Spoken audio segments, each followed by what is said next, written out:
Oh, it's already time. I should start now. Hatch! Oh my god, what a bad luck. Now, what about the plans? Maybe I should cancel them.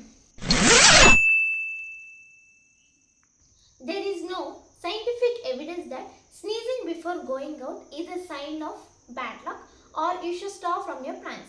It's a natural reflex that helps your body to remove irritants like dust, pollen, viruses from your nose. It's truly a mechanism or it's not a bad luck. So don't let this myth decide your day.